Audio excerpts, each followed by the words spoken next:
What's up guys, welcome again sa aking channel and we are back for another vlog guys.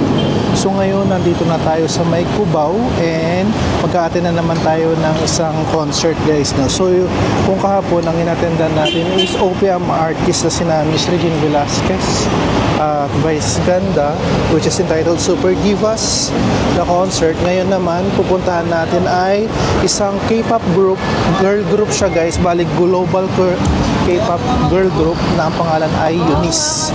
So global siya, meaning may iba't ibang lahi.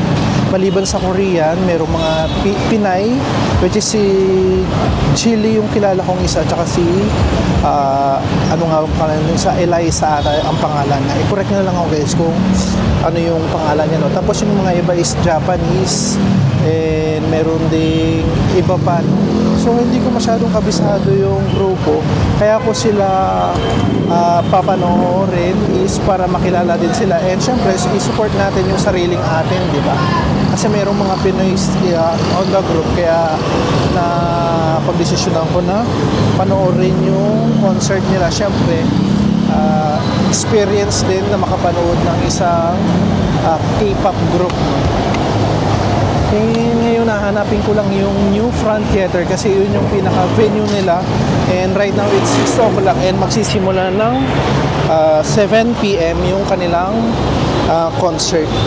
So ngayon, ayan yung area natin. Nasa ano tayo, malapit lang tayo sa may Pure Gold Dao and dediretso lang tayo dito. Siguro makikita na natin siya. Yan, dito tayo sa area na to.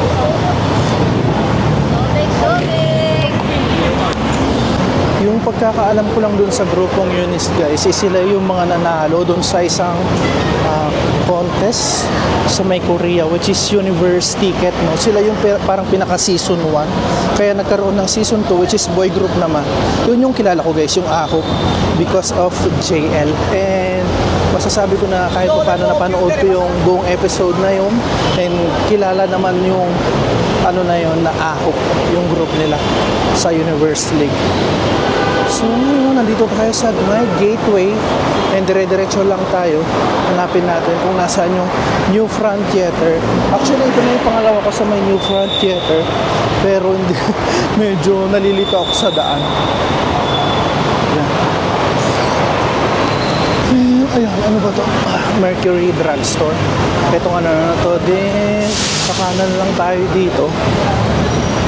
So yung nakuha nga pala nating ticket is nakuha natin sa may ticketnet.com, no? So ang kinuha natin is Gen Ad lang.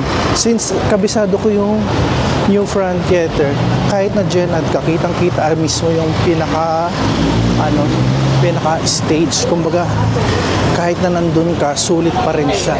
Hindi siya katulad ng mga Philippine Arena, ng MOA Arena, tsaka ng Smart Araneta na kapag Gen Ad ka, medyo malayo talaga. So kailangan mo talagang mag-VIP kung gusto mong ma-enjoy kapag doon. Pero dito, okay lang siya, no? So, ayan. Hanapin lang natin. Pagkakanan natin guys, ayan, makikita niya na yung Pizza Hut dyan. Nandoon yung New Front Theater. So, tawid lang tayo dito pag ganun, papunta mismo sa New Front Theater. So, madali lang siyang hanapin. Yan, tatandaan lang natin kapag lalo na sa mga baguhan na hindi alam pa yung New Front Theater, pag nakita nyo itong Pizza Hut na to, diretso lang kayo doon, then makikita nyo na siya guys. Ay, makikita nyo rin naman yung gateway doon. So yan, let's go. So meron na lang, wala nang 1 hour, magsisimula na yung pinaka concert. And makikita nyo na yung mga fans dito. O yan, nandyan na sila. And makikita dyan yung ticket and nandyan yung tarpaulin nila, Asia Tour, Eunice Fancon Asia Tour. So hanapin lang natin kung saan tayo entrance kasi minsan iba yung gate ng mga Gen at saka yung mga VIP ganyan. So kung makikita nyo, ayan, ganyan nakarami yung pumunta ngayon dito, diba? So Sa ano naman guys, sa susunod naman na punta natin is yung mismong FanCon ng Ahok. On August 13, sinuwerte tayo na nakakuha tayo ng ticket kahit mahirap makakuha, no. Pero doon parang nasa upper box yung nakuha kong ticket kasi wala nang pag-asa sa may VIP, as in talagang pabilisan yung pagkuha ng ticket. Then dito, nakaswerte na kahit paano may natira pang Gen Ad yung sa Eunice, kaya ngayon makakapag-attend tayo. Kaya grabe ang haba ng pila sa may Dairy Queen. So nandito na tayo sa may second floor and dito yung pinaka-traffic area guys. So lahat ng category lodge, tapos balcony, VVIP, depende kung sa ano yung nakuha nyong kung nakuha yung ticket. So ayan.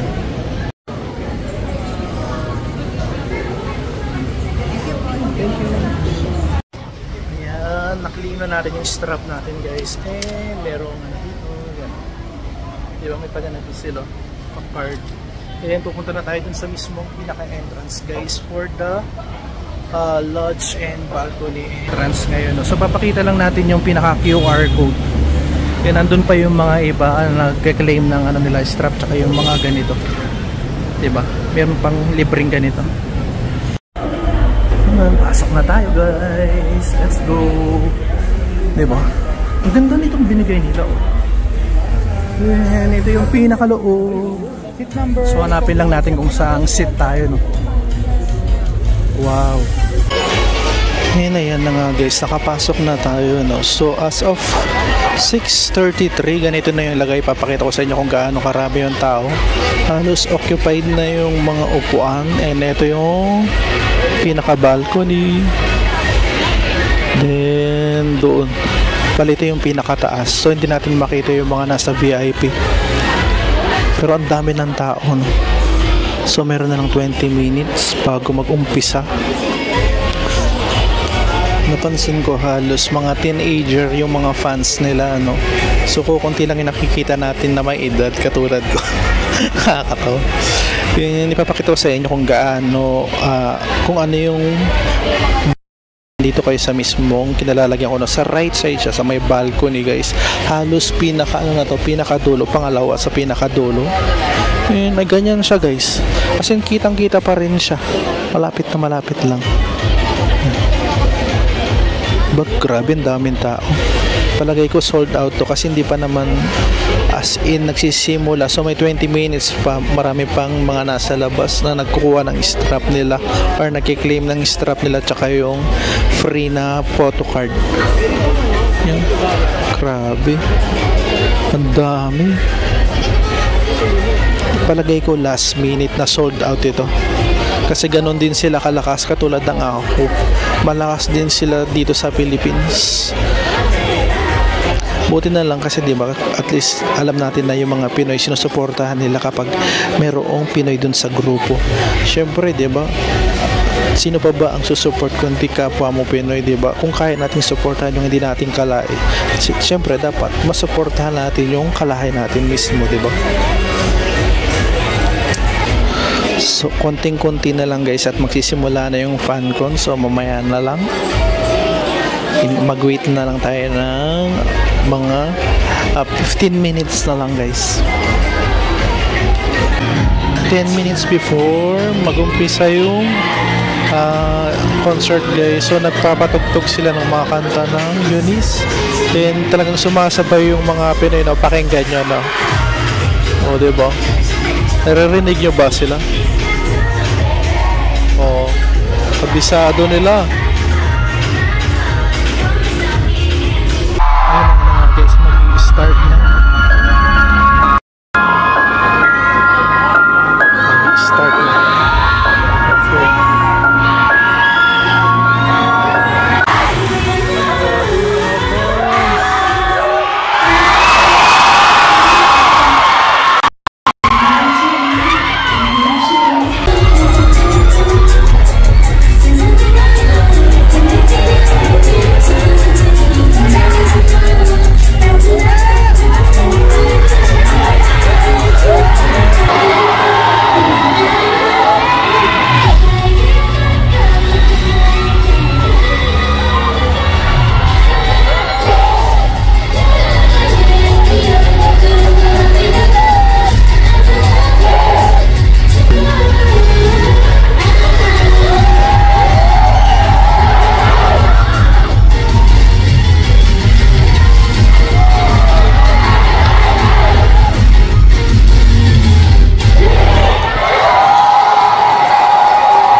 guys, tapos na yung 5 performance and pumunta muna backstage ang Eunice. And ngayon magpuproceed sila ng games para sa mga nakuha ng mga VIP ticket. No? So isa ito sa mga benefits ng mga kumukuha ng mga VIP. Ayan na yan. Papakita ko sa inyo yung stage. Sila yung mga nabunot. And meron silang chance na ma-meet in person Eunice and or kasama sa games.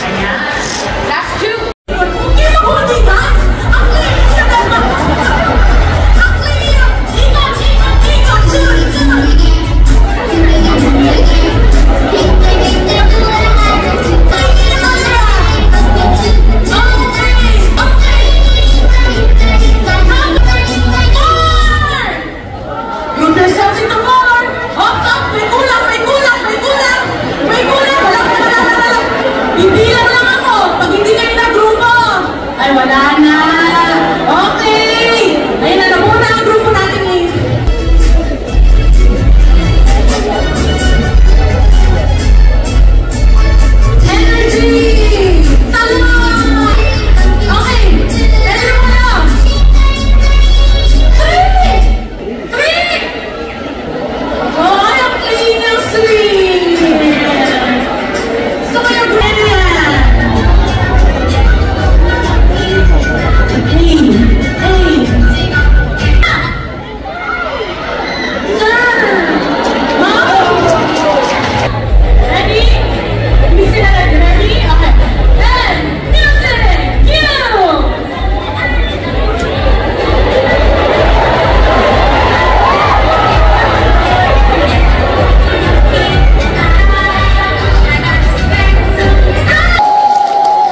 Kayo ha?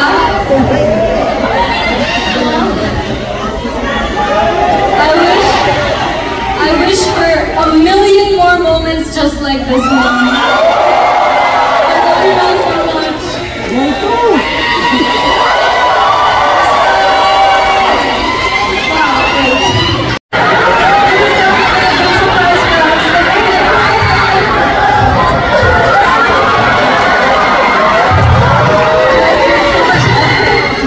For this video, and also thank you all.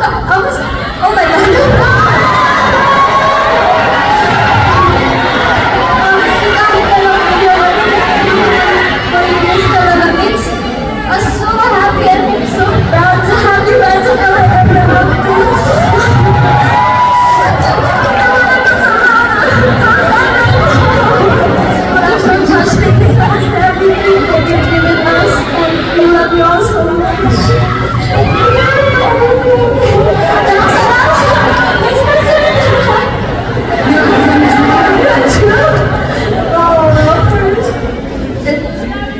Surprise for we got it. We never knew that. Thank you so much. Thank you so much. Oh, And with that, you will have another special performance for them, right? Are you ready?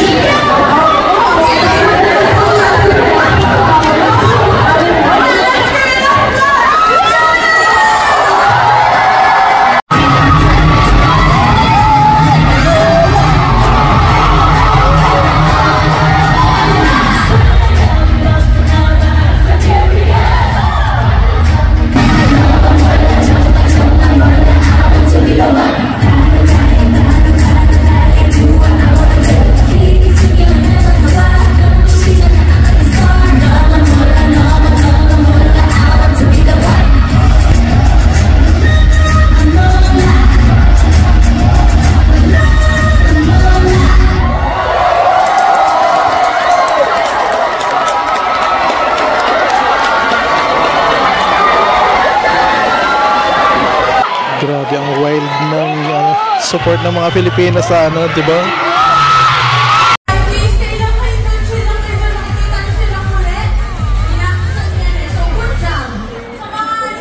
And I'm back guys. So ngayon tapos na yung fan concert ng Eunice.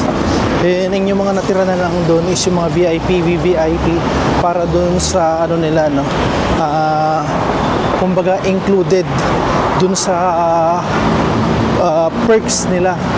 Kumbaga meron silang high, parang yung appear sila dun sa mga Eunice and magpapapicture.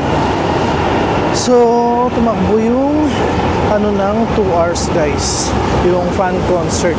Ito yung first time na mag-attend ako ng fan concert, and hindi ko alam kung ano yung takbo ng isang fan concert. Akala ko as in concert lang talaga siya.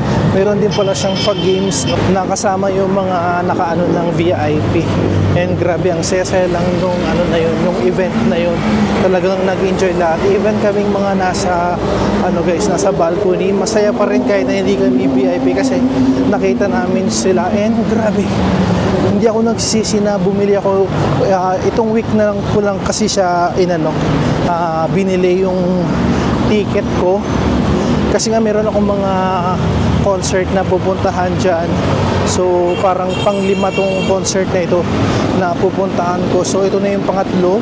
So may 2 pa akong pupuntahan bukas at saka sa August 30, which is yung ahop nga.